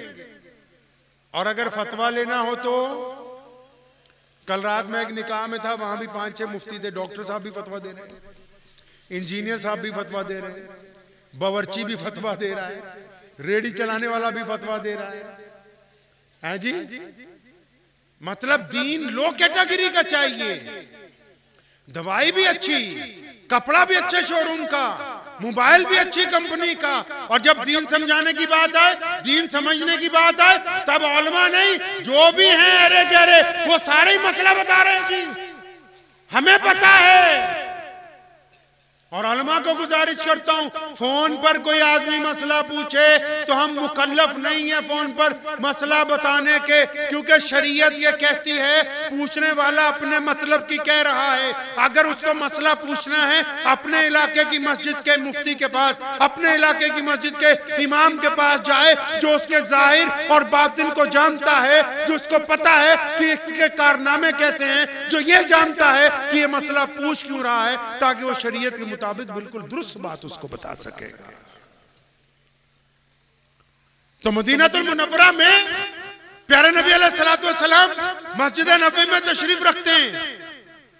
अब इतनी देर में एक और खातून जिसने कपड़े बहुत अच्छे नहीं पहन रखे, आम से कपड़े पहन रखे, वो खातून दरवाजे पे आई। नबी अलैहिस्सलाम खुतबा देने के लिए खड़े हुए तो मेंबर से उतरे, सीधा उस औरत के पास, बूढ़ी औरत है, उसने कंधे पे हाथ रख के पूछा, बेटा क्या हाल है? नबी अलैहिस्सलाम की आंखें आबदीदा, अम्मा ठीक हूँ, आप कैसी हैं? बहुत मुद्दतों के बाद आई और आवाज मारी है सैयदना बिलाल को कि तमाम अशरा मुबशरा को बुलाओ, अहले बैत को बुलाओ। या रसूलुल्लाह सल्लल्लाहु अलैहि वसल्लम, कौन है ये औरत? ये तो कोई इतनी खूबरू तो नहीं लगती, देखने में तो कोई बादशाह, कोई शहजादी नहीं लगती। फरमाया, ये बिलाल, ये मेरी माँ है, ये दाई हलीमा है, इसने मुझे मेरी माँ के बाद मुझे पाला है। इसने नबी अलैहिस्सलाम ने अपनी रजाई माँ के लिए, जिसने सिर्फ नबी अलैहिस्सलाम को दूध पिलाया, अपनी रहमत वाली चादर बिछाई है मसनद पर, ताकि तुम्हें ये बता सके कि माँओं का एहतराम इस तरह किया जाता है। एक औरत है, वो आई नबी अलैहिस्सलाम के खेमे के बाहर, उसने आके कहा साहबा को, हट जाओ पीछे, मैंने तुम्हारे नबी से मिलना है, मैं उनकी बहन हूँ। अंदर फौरन पैगाम पहुंचा। या रसूलुल्लाह सल्लल्लाहु अलैहि वसल्लम, एक खातून बाहर खड़ी, वो कहती है कि मैं आपकी बहन हूँ। फरमाया, मैं तो अपनी अम्मा सैयदा आमना का अकेला ही बेटा हूँ, ये कौन है? फरमाया, वो कहने वाली कहती कि मेरा नाम शीमा है और मैं मोहम्मद रसूलुल्लाह की बहन हूँ। फरमाया, हाँ, वो दाई हलीमा की बिटिया मेरी रजाई बहन है, हमने एक माँ का दूध पिया, जल्दी अंदर लाओ। हज़रत अंदर आई, 60-70 साल की उम्र है। नबी अलैहिस्सलाम ने अपनी बहन का इस्तकबाल उठ के किया है। आज तो कई लोग बीवियों से डरते हुए बहनों का इस्तकबाल करने में खौफ महसूस करते हैं। बीवी से डरते हुए शायद सोचते हैं बहन को कुछ दे देंगे तो घर में मसला ही ना खड़ा हो जाए। शीमा आई है, नबी अलैहिस्सलाम ने कहा, उनके सामने पेशकश रखी, आप चाहे मदीने में रहें, आपके लिए घर इंतजाम करूंगा, खुदाम लगाऊंगा। आपने बचपन में मुझे अपनी गोद में उठाया है। हज़रत शीमा फरमाती, जब नबी अलैहिस्सलाम बिल्कुल छोटे थे, मैं उनको लेके जाती थी जब जानवर चराने के लिए, तो मेरी बकरियां चारों तरफ मेरे करीब रहती थी। फरमाती थी, हालत ये थी कि मैं एक दरख्त के नीचे बैठती थी, मैं प्यारे पैगंबर सल्लल्लाहु अलैहि वसल्लम का चेहरा देखती रहती थी, मेरी बकरियां भी मोहम्मद रसूलुल्लाह सल्लल्लाहु अलैहि वसल्लम को देखती रहती है। आज जब शीमा आई है, बूढ़ी हो गई, नबी अलैहिस्सलाम ने पेशकश रखी, यहाँ रहोगी, खाओ पियोगी, घर देंगे, साजो सामान देंगे। फरमाया, नहीं या रसूलुल्लाह, मेरे कबीले के कुछ लोगों को साहबा ने गिरफ्तार किया। फरमाया, अभी छोड़ देंगे। उनको जब छुड़वाया, हजरत शीमा को इतना सामान दिया, कई ऊंट लद गए। फिर बताना था ना उम्मत को कि जब बहनें भी घर आ जाएं तो उनको खाली हाथ वापस नहीं लौटाया जाता, उनको खाली हाथ नहीं वापस लौटाते। प्यारे पैगंबर मोहम्मद रसूलुल्लाह सल्लल्लाहु ताला अलैहि वसल्लम ने मक्कातुल मुकर्रमा को फतेह करने का इरादा किया। मक्के को जब फतेह करने का इरादा किया तो नबी अलैहिस्सलाम जब मक्का मुकर्रमा की तरफ रवाना हुए हैं तो मक्के में एक बूढ़िया रहती है, एक मुअम्मर खातून रहती है और उसका टूटा सा घर है, 3-4 उसके बच्चे हैं। हजरत उम्मे हानी रजी अल्लाह ताला अन्हा, उम्मे हानी मक्के में रहती हैं और अपने बच्चों को समझा रही हैं, वो आ रहे हैं मदीने से तुम्हारे मामू, वो आ रहे हैं। 10 साल पहले जिनको मक्के से निकलने पर मजबूर कर दिया गया था, वो आ रहे हैं। अब नबी अलैहिस्सलाम मक्कातुल मुकर्रमा पहुंचे, जब बैतुल्लाह को फतेह कर लिया गया, जब नमाज के लिए तैयारी शुरू हुई तो सुने उस वक्त क्या हुआ है। प्यारे पैगंबर अलैहिस्सलाम खाना काबा के सहन में पहुंचे तो बड़े बड़े शहजादे वहां पर मौजूद हैं, बड़े बड़े लोग मौजूद हैं। कौन? सैयदना अबू बकर सिद्दीक रज़ियल्लाहु ताला अन्हु, सैयदना अब्दुल्लाह इब्न जुबैर रज़ियल्लाहु ताला अन्हु, सैयदना अबू उबैदा बिन जर्राह रज़ियल्लाहु ताला अन्हु, सैयदना उमर फारूक रज़ियल्लाहु ताला अन्हु, उस्मान ज़ुन्नुरैन रज़ियल्लाहु ताला अन्हु, मौला अली करमुल्लाह वजू रज़ियल्लाहु ताला अन्हु, बड़े बड़े शहजादे वहां पर मौजूद हैं। अब चारों तरफ जमघट लगा हुआ है, मक्के के वहां के गवर्नर भी मौजूद हैं जो उसी दिन मुसलमान हुए हैं। लेकिन नबी अलैहिस्सलाम ने चारों तरफ देखा और फिर अपने सहाबा को पूछा कि ओए मेरा बिलाल कहाँ है, बिलाल कहाँ है भाई? अब बिलाल तो गुलाम है, बिलाल हबशी है, बिलाल काला है, वो सबसे पीछे जब इनको आवाज दी गई तो कांपते कांपते आगे आए कि मेरी आज क्या जरूरत पड़ गई। अब वहां जो सहाबा मौजूद थे बैतुल्लाह के सहन में, सुनो मुसलमानों, वो बात को समझ गए, वो नबी अलैहि सलाम के इरादे को समझ गए। फिर एक सहाबी ने कान में कहा, या रसूलुल्लाह सल्लल्लाहु अलैहि वसल्लम, आज इतनी बड़ी फतेह हुई है कि अहले कुरैश की नाक कट गई है। आज अगर आपने एक गुलाम ज़ादे को बैतुल्लाह की छत पे अजान देने के लिए चढ़ा दिया तो जो रही सही इज्जत है वो भी खत्म हो जाएगी। सुनो मुसलमानों, मैं स्टेज पे आया तो मुझे कान में किसी ने कहा कि सारा गांव ही खान साहबों का है। फिर क्या हो गया? खान साहब होना कोई बड़ी बात है? अंसारी साहब होना कोई बड़ी बात है? शेख होना कोई बड़ी बात है? मीर डार होना कोई बड़ी बात है? सैयद होना कोई बड़ी बात है? पता तो लगे। दुनिया में जो बड़े लोग हैं काबिले एहतराम, वो सिर्फ रसूलुल्लाह सल्लल्लाहु अलैहि वसल्लम का घराना और अहले बैत और सहाबा इकराम की जमात है। उसके बाद जो इतने मुसलमान हैं, अब वो अपनी बरादरी, रंग और नस्ल को जो मर्जी नाम देते रहे, किसी एक के ऊपर कोई दूसरा फौकियत हासिल नहीं कर सकता है। उसने कहा साहबी ने नबी अलैहि सलाम से, या रसूलल्लाह अगर बिलाल ऊपर चढ़ गए तो इनकी बेइज्जती हो जाएगी। डांटा, फरमाया सुन, अगर नबी अलैहि सलाम के नाम पर मार खानी हो तो काला बिलाल खाए, और आज फतेह मक्का के मौके पे अजान देनी हो तो कोई और देगा। फरमाया नहीं, आज खाना काबा की छत पे चढ़ के अगर कोई अजान देगा तो मेरा। और बोलिए मेरा। मैंने पहले कहा था हम जलसा करने नहीं आए हैं, हम इरादा सुन्नत के लिखे आए हैं, जाब्ता पूरा करने नहीं आए। इसलिए आप जागते रहिए, साथ साथ सोइएगा नहीं। बस और 20 मिनट आपके लूंगा, परेशान ना होगा।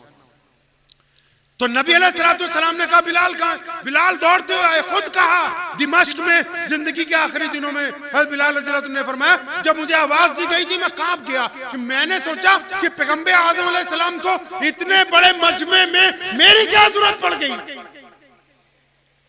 तो फरमाया जब मैं भागता हुआ आगे पहुंचा तो नबी अलैहिस्सलाम ने फरमाया, बिलाल आज खाने काबा की छत पे चढ़ के अजान कोई देगा तो मेरा बिलाल देगा। अब ये खाने काबा की मुंडेर पकड़ के ऊपर चढ़ने लगे। काबा देखा ना आप लोगों ने भाई? अरे फोटो में भी देखा है कि नहीं भाई?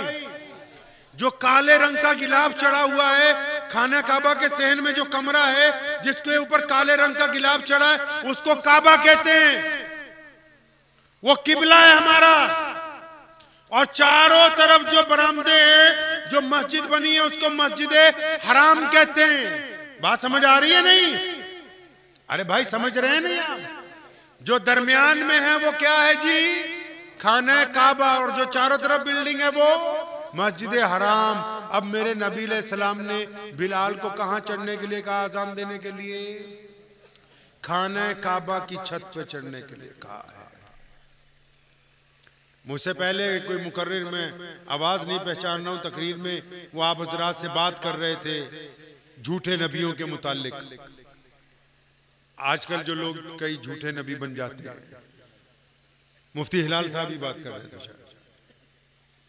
तो बिलाल को कहा कि खाना काबा की छत पे चढ़ो, अजान दो। फरमाते जब मैं खाना काबा की छत पे चढ़ने लगा तो मैं रो रहा था और मैंने अपने दिल से कहा, बिलाल वो जो बाहर बैतुल्लाह का दरवाजा है, बाहर की जो चौखट है, जब कभी तेरा दिल चाहा कि तू भी 2 रकात नमाज पढ़े, जब कभी तेरा दिल चाहा कि तू इस घर को हाथ लगा ले, तो तुझे अबू जहल ने मारा, उतबा ने मारा, वलीद ने मारा, अब्दुल्ला बिन जिदान ने मारा। और क्यों मारा?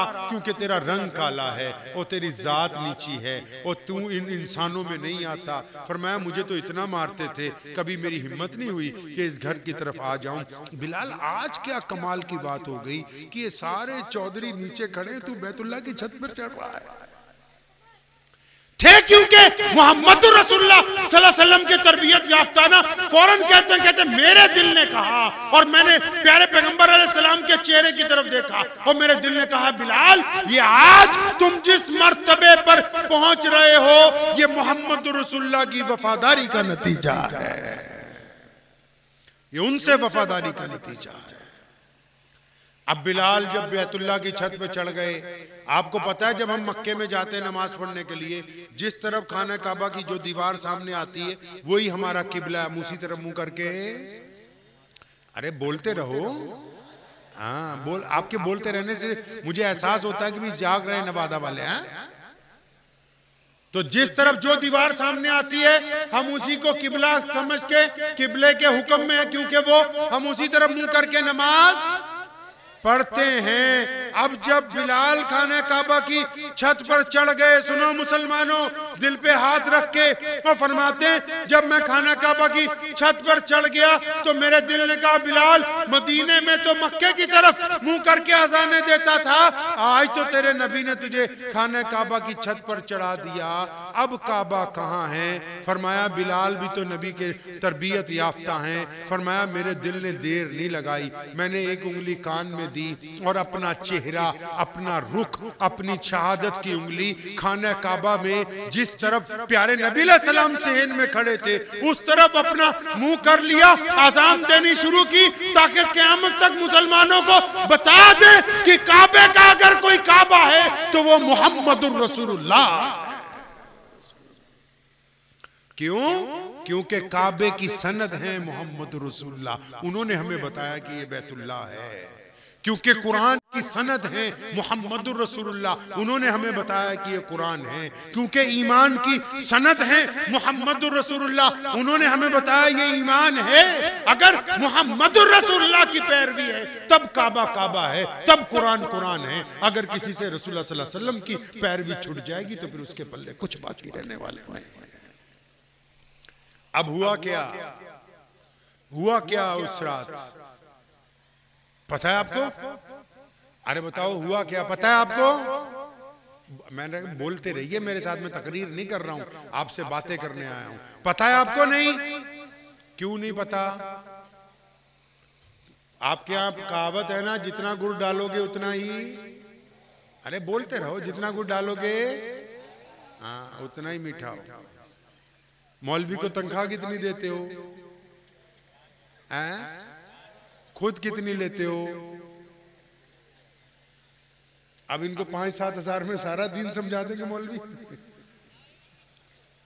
आप अंदाजा लगाइए, इस मजमे में ऐसे मैं कई 100 लोग निकाल दूंगा जिनका मोबाइल 1 लाख रुपए का है, जिनकी जूतियां 10-15 हजार रुपए कीमत की हैं।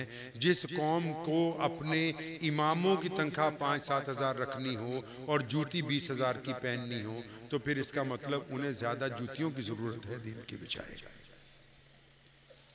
कि दीन जहां से समझना है उनको तो मातहत बनाया है, तभी तो सीरत की वो बातें पता नहीं जो मोहम्मद रसूलुल्लाह सल्लल्लाहु अलैहि वसल्लम कर गए, तभी तो मुख्तसर से मसाइल पे हम फंसे हुए हैं और एक दूसरे के साथ दस्ते गिरबान है साथ में।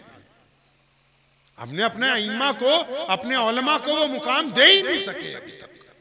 और यही है जो आपको बता सकते हैं कि रसूलुल्लाह सल्लल्लाहु अलैहि वसल्लम की शब और रोज कैसे, सुबह शाम कैसी है, चलना फिरना का और है नहीं कोई।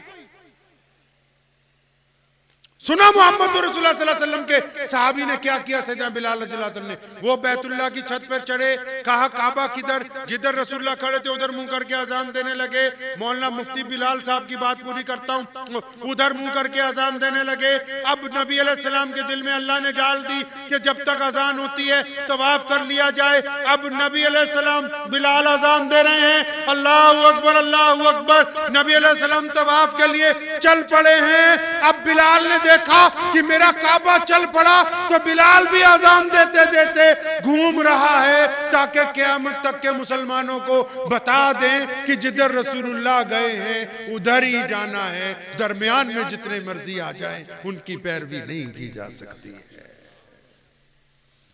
जाना उधर ही है जिधर मोहम्मद रसूलुल्लाह सल्लल्लाहु अलैहि वसल्लम गए, इत्तबा उनकी है। आपको पता है उस रात, जिस रात खाना काबा मक्कातुल मुकर्रमा को फतेह किया नबी अलैहिस्सलातु वस्सलाम ने, उस शाम को मक्के के जो गवर्नर थे हज़रत अबू सुफियान रज़ियल्लाहु ताला जो उसी दिन मुसलमान हुए, उन्होंने पेशकश की है नबी अलैहिस्सलातु वस्सलाम को कि या रसूलल्लाह मेरी कोठी पर चलिए, खाना तैयार है। पता है आपको ये बात? नहीं पता। क्यों नहीं पता?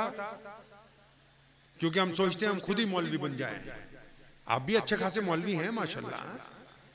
ये पजामा अगर टखनों से नीचे हो जाएगा तो कहां जाएंगे भाई? ये पजामा टखनों से नीचे हो जाता है ना मुल्ला जी का, तो हम क्या कहते हैं उनको? अरे बोलो भाई, जो पता है वो तो बताओ। पजामा टखनों से नीचे हो जाता है तो कहां जाएगा बंदा? जहन्नुम में। आहिस्ता आहिस्ता बोल रहे, फतवा देते हो, डर रहे थोड़ा सा, लेकिन फतवा दुरुस्त है, ये वाला सही है। मतलब ये नीचे हो जाएगा तो कहां जाएंगे भाई? और अगर ऊंचा हो जाए तो? अरे बोलो भाई, ऊंचा हो जाए तो जन्नत। इतने बड़े मुफ्ती है, बताओ।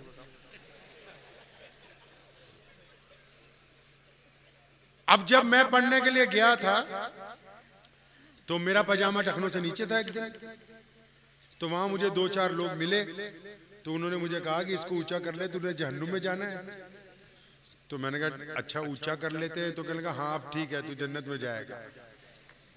तो मेरे आबो अजदाद सारे ही 20 नस्लों से सारे ही आलिम अल्लाह के फजलो करम से, अल्लाह करीम का एहसान है। तो मैंने घर जाके अपने अब्बू से, शेर इस्लाम मौलाना हफीजुर लुधियानवी रहमतुल्लाह अलैह से कहा, मैं कहा अब्बू आप हमें झूठ बोलते रहे। कहें क्या बेटा क्या झूठ बोला? मैंने कहा आप कहते थे कि अम्मी के पैरों के नीचे जन्नत है, मदरसे वाले तो बोलते हैं टुकने में फंसी हुई है वो।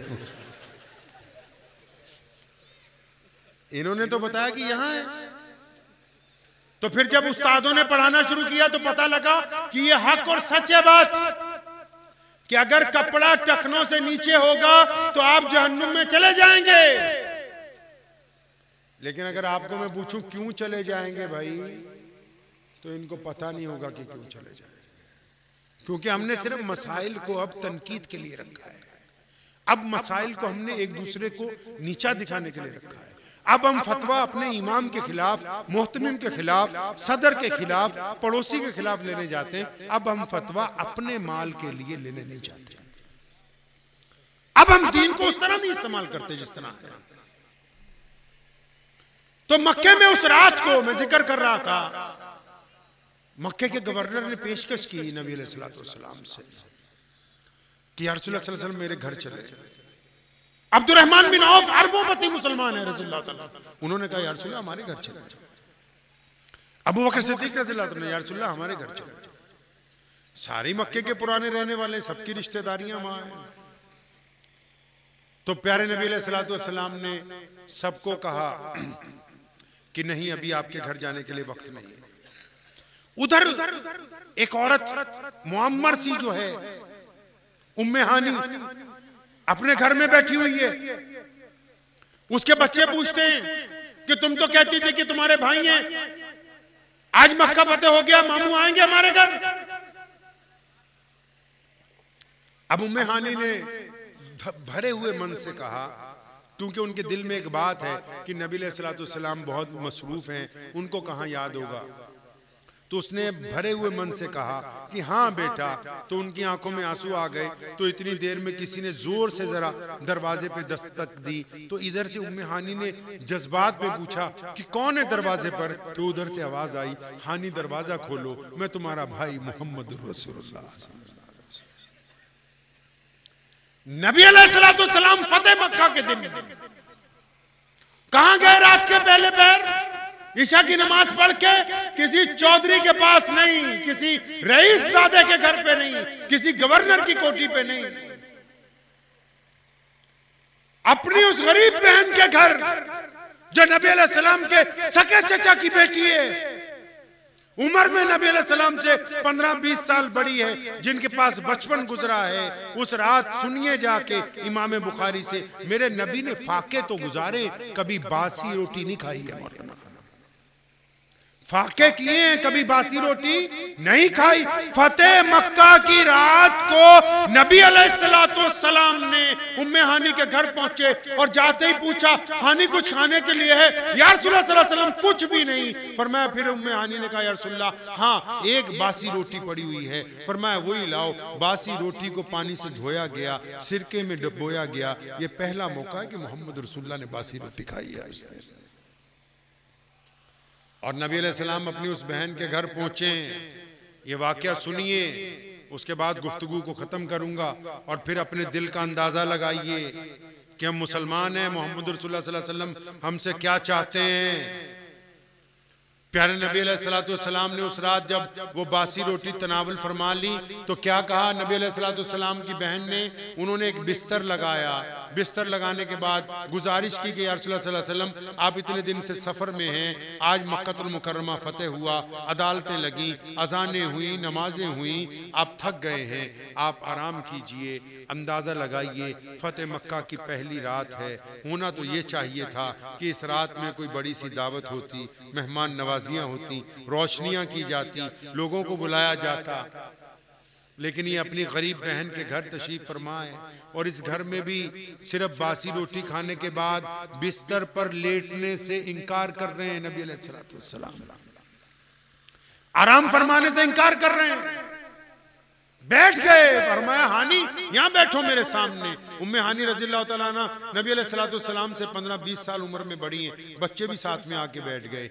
अब उस रात प्यारे पैगंबर अलैहिस्सलाम ने जो गुफ्तगू की है अपनी बहन के साथ, मैं मौलवी हूं ना तो आपसे दीन की बातें कर रहा हूं, मेरी जगह कोई इंजीनियर बैठा होता तो आपसे फन की बात करता, कोई डॉक्टर बैठा होता तो इलाज की बात करता, कोई अफसर होता तो आपसे इंसाफ की बात करता, कोई लीडर होता तो आपसे सियासत की, क्योंकि जो बंदे की लाइन होती है वही बात करता है। नबी अलैहिस्सलाम ने उस रात क्या किया? अपनी बहन को क्या कहा कि फलां वजीफा पढ़ लिया करो, फलां नफिल का इजाफा करो, या इसमें आजम बताया? नहीं, ऐसा कुछ नहीं। सुनो मुसलमानों, नबी अलैहिस्सलाम उस रात तशरीफ फरमा हुए, अपनी बहन को सामने बिठाया और नबी अलैहिस्सलाम की हमशीरा मोहतरमा सामने बैठी हैं, उम्मे हानी रज़ियल्लाहु ताला अन्हा, उनके साहबजादे भी बैठे हुए हैं। और नबी अलैहिस्सलाम ने फिर अपनी बहन के सामने बैठने के बाद जब गुफ्तगू शुरू की है, मेरा तो अपना ये ईमान है कि ज़मीन की छाती फट गई थी, आसमान का सीना चिर गया था उस रात, फतेह मक्का की रात है। मेरे नबी अलैहिस्सलाम ने उम्मे हानी से बड़े ही आहिस्ता लफ्जों में मुख्तसर सी बात करते हुए कहा, हानी आपको पता है कि जब मैं मोहम्मद रसूलुल्लाह की विलादत होने वाली थी, जब मैं दुनिया में आने वाला था, जब मैं अपनी माँ के शिकमे मादर में था, हानी तुम्हें पता है कि 2 माह पहले मेरे अब्बू जी हजरत अब्दुल्ला का इंतकाल हो गया था। हानी मैंने अपने बाप को नहीं देखा, तूने देखा है अपने चचा को अच्छी तरह। आज की रात मैं मोहम्मद रसूलुल्लाह को बताओ कि मेरे अब्बू हजरत अब्दुल्ला कैसे थे। फरमाया आज की रात बताओ मुझे कि कैसे थे हजरत अब्दुल्ला। उम्मे हानी की आंखें ज़ारो कतार रो रही हैं। नबी अलैहिस्सलाम अपने वालिद को याद कर रहे हैं, फतेह मक्का की रात को अपने वालिद को याद कर रहे हैं कि मैंने देखा नहीं अपने बाप को। उम्मे हानी ने कहा या रसूलुल्लाह सल्लल्लाहु अलैहि वसल्लम, आपके वालिद बड़े खूबरू थे, बड़े कद्दो कामत वाले थे, उनका चेहरा बहुत हसीन था, वो चलते थे तो ऐसा लगता था कि मक्के के बाजारों से कोई शहजादा गुजर रहा हो भी क्यों ना, जिसके पेशानी में नूरे नबूवत चमक रहा हो, खातिमुन नबिय्यीन का वो जात अगर खूबसूरत नहीं होगी तो और कौन होगा इस दुनिया के अंदर। अब वो हजरत अब्दुल्ला की सिफतें बयान करती हैं तो मेरे नबी अलैहिस्सलाम जब अपने अब्बू की बातें सुनते हैं ना तो उनकी आंखें अश्क बार हैं। फिर अचानक दूसरा सवाल करते हैं, हानी तुझे पता है मैं बहुत छोटा था, 6 साल का था, मेरी अम्मा सैयदा आमना मुझे छोड़कर चली गई। हानी मैंने अच्छी तरह अपनी माँ को नहीं समझा, अच्छी तरह नहीं देखा। हानी तू अच्छी तरह जानती है, तूने उनके साथ वक्त गुजारा, तेरे सामने वो आई थी मक्का मुकर्रमा में, सच बता मेरी अम्मा कैसी थी। अब हानी जब सैयदना आमना की सिफात बयान करना शुरू करती, नबी अलैहिस्सलाम अपनी माँ को याद करते हैं, माँ को याद करते हैं। जब माँ का जिक्र अभी चल रहा है अचानक फिर पूछते हैं कि हानी तू बता ना हमारे दादा हजरत अब्दुल मुत्तलिब कैसे थे। मुसलमानों, फतेह मक्का की रात, आज जब कोई बंदा कोई जश्न मनाता है, कोई फतेह हासिल करता है, वो सबको भूल जाता है। मेरे नबी फतेह मक्का की रात अपनी उस बहन के घर पहुंचे कि जिसने 10 साल सिर्फ नबी की गुलामी की वजह से शौहर के बगैर गुजारे तशद्दुद में, और हमें ये समझा के गए कि जब किसी मुकाम पर पहुंच जाओ फिर उन लोगों को याद करना जो उस वक्त तुम्हारे साथ थे जब तुम्हारे साथ था कोई नहीं है। सैयदना अम्मी आयशा रज़ियल्लाहु ताला ने एक दिन बड़े अदब से ये बात कही थी, या रसूलुल्लाह सल्लल्लाहु अलैहि वसल्लम, आप खदीजतुल कुबरा को बहुत याद करते। मेरे नबी अलैहिस्सलाम की आंखों में आंसू आ गए थे। फरमाया, आयशा आज ये बात कही है आपने रज़ियल्लाहु ताला अन्हा, आइंदा ये बात मुझे ना पूछिएगा। फरमाया, या रसूलल्लाह क्या हुआ? फरमाया, आयशा जब मक्के का पत्ता पत्ता मेरा दुश्मन था, जब एक एक चौधरी मेरा मुखालिफ था, जब वहां के बच्चे तक हमारे दुश्मन थे, उस वक्त अगर किसी ने मुझे हौसला दिया, अगर किसी ने ये कहा कि मेरा रब आपको जाया नहीं होने देगा, तो मुसलमानों तुम्हारी मां अम्मी खदीजतुल कुबरा रज़ियल्लाहु ताला अन्हा के साथ।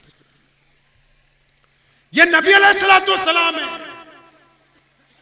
कि आखिरी हज के लिए चले, आखिरी हज के लिए चले मदीने से मक्के की तरफ। 63 साल की उम्र है। कितनी उम्र है भाई? फिर कहता हूं बोलते रहो साथ में, अच्छी तरह नहीं बोलोगे तो दोबारा नहीं आएंगे। बोलते रहिए ताकि हमने कुछ लेके जाना है इंशाअल्लाह। आखिरी हज करने के लिए जा रहे हैं। तो कितनी उम्र है नबी अलैहिस्सलाम की? 63 साल। अब मदीने से चले, 1,24,000 सहाबा साथ में। 1,24,000 बहुत बड़ी तादाद होती है। 10-15 किलोमीटर में काफिला चल रहा है। सारे शहरों को खबर है कि रसूलुल्लाह सल्लल्लाहु अलैहि वसल्लम आ रहे हैं। इस्तकबाल की तैयारियां जगह जगह चल रही हैं। अब मदीने से मक्के चले, रस्ते में एक बस्ती आती है, एक पहाड़ी, उसका नाम अबवा है। सुनो मुसलमानों, उस बस्ती का नाम अबवा है। एक पहाड़ है, उसका नाम अबवा है। अब मदीने से मक्के की तरफ लश्कर जा रहा है। अचानक मेरे नबी मोहम्मद सल्लल्लाहु अलैहि वसल्लम ने अपना ऊंट अबवा पहाड़ी की तरफ मोड़ लिया। उस पहाड़ी पर जाके नबी अलैहि सलाम ने ऊंट बिठाया, एक कब्र के पास जाके बैठ गए। और इमाम बुखारी ने लिखा है कि नबी अलैहि सलाम इतना रोए कि दाढ़ी मुबारक के तमाम बालों में से पानी टपकने लगा। लोगों ने पूछा, अल्लाह के नबी अलैहि सलाम कहां चले गए? वो पहाड़ी पर किसकी कब्र पर बैठे हुए हैं? तो पता लगा कि वो तो अपनी अम्मी सैयदा आमना की कब्र के ऊपर बैठे हुए हैं जाके। फिर वही जात आगे बढ़ी थी जिसने बदर में जाके रसूलुल्लाह सल्लल्लाहु अलैहि वसल्लम को गले लगाया था, सैयदना अबू बकर सिद्दीक रज़ियल्लाहु अन्हु। और उन्होंने पूछा था, या रसूलुल्लाह क्या हुक्म है? सुनो मुसलमानों, तुम्हारे नबी ने क्या कहा अपनी माँ की कब्र के पास बैठ के? फरमाया, जाके बता दो आज सबको कि आज की रात मैं मोहम्मद रसूलुल्लाह यही अपनी माँ के पास बिस्तर लगा के सोऊंगा। प्यारे नबी अलैहिस्सलातु वस्सलाम ने दुनिया को रंग ढंग दिए। ऐसे नहीं, आज इस्लाम दुनिया का सबसे बड़ा मजहब बना है। सिर्फ गोश्त खाने से नहीं, वो आला किरदार नबी अलैहिस्सलाम ने कायनात के सामने रख दिया कि दुनिया हैरान रह गई कि अगर राह निजात हासिल होगी, अगर किसी के पहल किसी के आगोश में जाया जा सकता है तो मोहम्मद रसूलुल्लाह सल्लल्लाहु अलैहि वसल्लम की ज़ात किराम। आप भी बताओ मुसलमानों, आपने कोई ऐसा काम किया है जो हमारे नबी अलैहिस्सलाम ने किया? कुछ ऐसा किया है जिंदगी में? नमाज पढ़ते हो ना भाई? नमाज पढ़ते हो सब? नहीं बोलते यार, आप लोग बोलते क्यों नहीं है? आपके भाई नमाज पढ़ते हैं ना? अच्छा, तो नमाज पढ़ते क्यों हैं?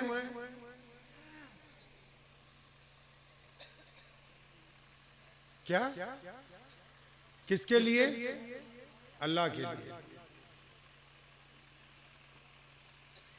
आप भी अल्लाह के लिए। आप मैं पहले ही कहा था तकरीर करने नहीं आया हूं, आपसे बातें करने आया हूं। आप किसके लिए पढ़ते हो भाई? ये तो सारी अल्लाह के लिए पढ़ते। घबराओ नहीं, बाकी जिससे पूछूंगा वो भी अल्लाह के लिए पढ़ रहे हैं। तभी कह रहा हूं कम से कम मौलवी की तनख्वाह 25,000 कर दो, अगर तो जन्नत में जाना चाहते हो सीधी तरह से। मजाक नहीं कर रहा हूं। दुनिया में 4th क्लास का जो मुलाजिम है ना, उसकी भी दिहाड़ी 800 रुपए रोज है। आपको अपने इमाम को आप उसको इसका मर्तबा नहीं दे सकते। उसके पास वक्त ही नहीं है, अपनी जाती जिंदगी में फंस गया है कि आपको क्या बताएं हम कहां से दिन लेके आएंगे। अल्लाह ने ये जो नमाज बनाई कुरान पाक में, इसकी वजह तस्मिया लिखी है, इसकी वजह तस्मिया कुरान पाक में बयान की। अब आप कहते हैं कि अल्लाह को राजी करने के लिए, कोई कहता है रसूलुल्लाह की आंखों की ठंडक। वो बातें दुरुस्त हैं भाई, लेकिन नमाज पढ़ते क्यों है? उसकी वजह क्या है? अब वजह पूछने जाओ तो कहें पता नहीं, हमें तो वजह नहीं पता। नमाज इसलिए पढ़ते हैं मेरे भाई, ताकि अल्लाह ने फरमाया कुरान पाक में कि हमने नमाज इसलिए फर्ज कर दी ताकि आप बुरी बातें करनी छोड़ दें, अच्छी बातें करने लगे। एक बंदा अगर नमाज पढ़ता है, ठगी भी मारता है, तो इसका मतलब वो सिर्फ ठगी ही मार रहा है, नमाज नहीं पढ़ रहा है। आप नमाज पढ़ते हैं ना, सब पढ़ते हैं ना नमाज, कि हाँ इंशाअल्लाह। तो अच्छा सच्ची सच्ची अपने दिल पे एक हाथ रख लो, बस आखिरी बात पूछूंगा, असलियत में रख लो दिल पे हाथ, और जवाब अब मुझे नहीं देना है, आपने अपने आप को देना है। अब जो मैं पूछने लगा हूं उसका जवाब आपने अपने आप को, किसको देना है जी? अपने आप को, मुझे नहीं देना। जो भी लोग नमाज पढ़ते हैं, खासकर वो, या सारे ही चलिए, सब मुसलमान हैं, ईमान वाले हैं, जो गैर मुस्लिम है वो भी अपने दिल पे हाथ रखो जरा। आप खुदा को मानते हैं, नमाज पढ़ते हैं, अच्छा आप नमाज पढ़ते हैं, अपने दिल से सच्ची सच्ची पूछो, कभी जिंदगी में एक बार अपने बाप को गले लगाया कि अब्बू मुझे आपसे बहुत प्यार है? किया कभी आपने ऐसा? आपने कभी ऐसा किया है? कभी कैसे किया है कि अब्बू मुझे यार आपसे बड़ी मोहब्बत है, आपकी हड्डियां गल गई मुझे जवान करते करते? आप नमाज पढ़ते ना, इसलिए पूछता हूं, क्योंकि हमारे नबी अलैहिस्सलाम ने फतेह मक्का पे अपने अब्बू को याद किया। अच्छा आप नमाज पढ़ते हैं ना, दिल पे हाथ रखे रहिए। आप नमाज पढ़ते हैं ना, आपने कभी अपनी अम्मी के पैर दबाए हैं? बताओ ना, नमाज पढ़ते हो, अपने आप को बताओ, आपने कभी अपनी अम्मी के पैर दबाए? आप नमाज पढ़ते हैं ना, आपने कभी अपनी बीवी को कहा मैं तेरा दोस्त हूं? आप नमाज पढ़ते हैं, आपने कभी अपने बच्चों के साथ कोई खेल खेला है, उनको वक्त दिया है? आप नमाज पढ़ते हो ना, आपने किसी रोते हुए बंदे को हंसाया? कोई यार, कोई दोस्त, कोई भाई, कोई पड़ोसी,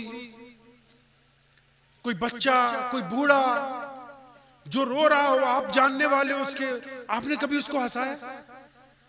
आप नमाज पढ़ते हैं ना, आप कभी किसी गरीब का हाथ पकड़ के ले गए कि चल आज मैं तुझे अच्छा खाना मैं खिलाऊंगा, आज तुझे मांगना नहीं पड़ेगा?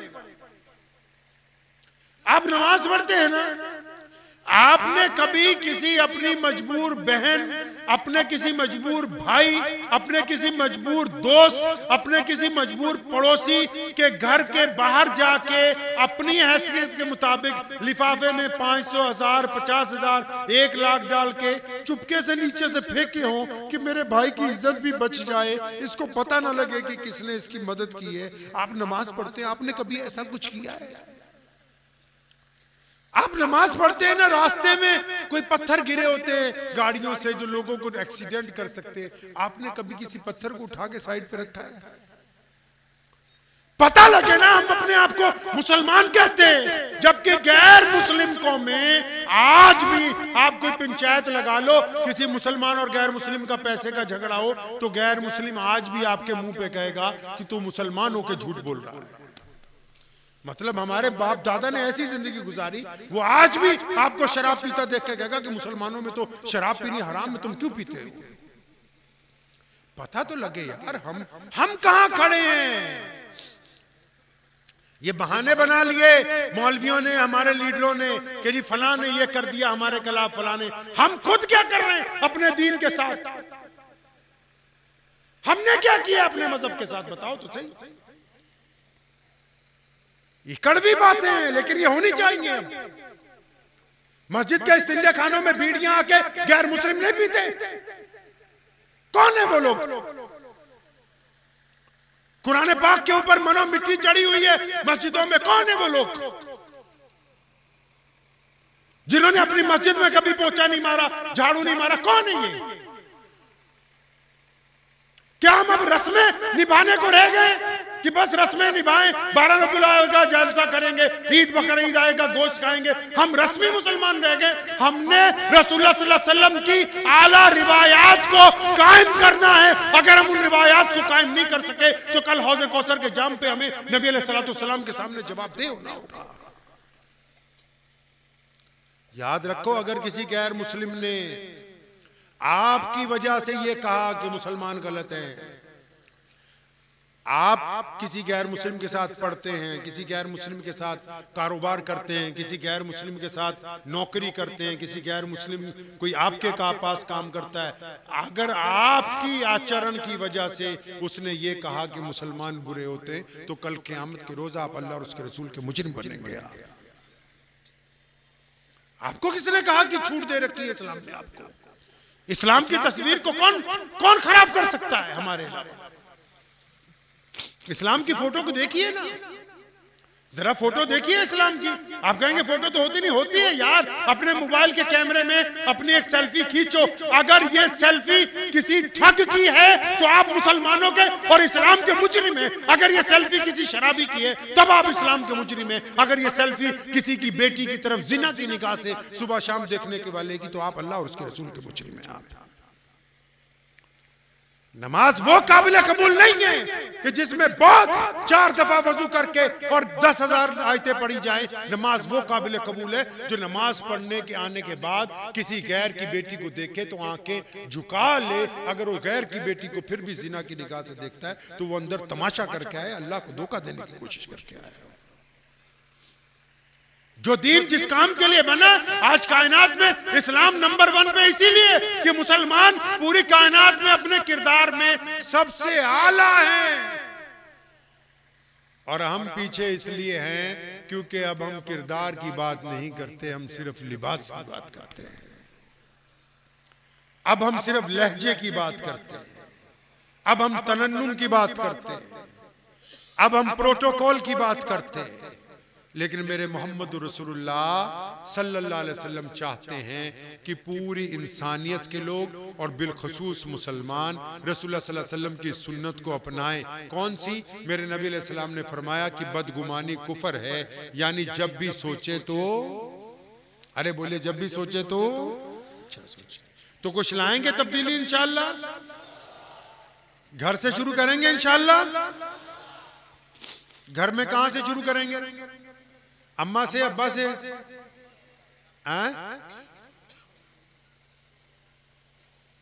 घर में अपने आप से शुरू करेंगे। हमारे घर में एक ही बंदा खराब है, वो हम खुद हैं। हमारी अना ने हमें फंसा रखा है, और ये एहसास मुझे बहुत हुआ आपके खित्ते में घूम के।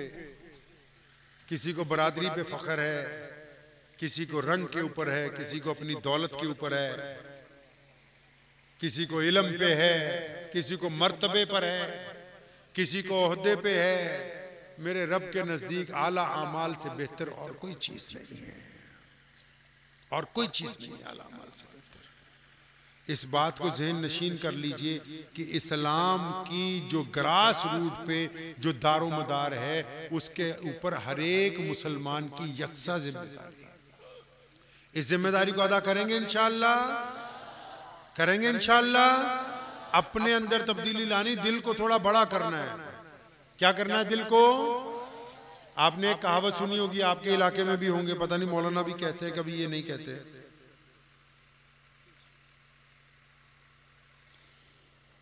पता नहीं यहां भी कोई मौलवी कहता होगा, मैं जो भी कहता हूं मुंह पे ही कह देता हूं। कहते हैं मौलवी नहीं तो दुनियादार बहुत कहते हैं कि भाई हम जो भी कहते हैं मुंह पे, इससे बड़ा बेईमान कोई नहीं होता, लिख लो। क्योंकि अगर जो भी कहना होता मुंह पे कहना होता तो पहले आपको यही बताता कि मैं फलां के घर गया था, उसकी बेटी को जिना की निगाह से देखा, उसके मुंह पे कहता हूं। ये मुंह पे कहता कि मैंने फलां की 5,000 की ठगी मार रखी है, ये मुंह पे कहता कि मैंने फलां का खेत दबा रखा है, ये मुंह पे कहता कि मैं अपने बाप से बदतमीजी करता हूं। क्योंकि ये अपनी बुराइयों को छुपाता है। वैलुल कुल्ली हुमज़तिल लुमज़ा, दूसरों के ऐब तलाश करता है, फिर उन्हें लोगों को बताता है, तो ये सबसे बड़ा बेईमान है। अगर आप चाहते हैं कि आप तरक्की करें, राज सुनते जाइए। अगर आप चाहते हैं कि आप बहैसियत कौम, बहैसियत माशरा, बहैसियत दीन तरक्की करें, खुदा के लिए इस दिल को थोड़ा बड़ा कर लीजिए। अगर इसमें ज़ब्त नहीं है, सब्र नहीं है, अगर इसमें अना है, तो आप कुछ नहीं कर सकेंगे सारी जिंदगी। हमारी हैसियत क्या है?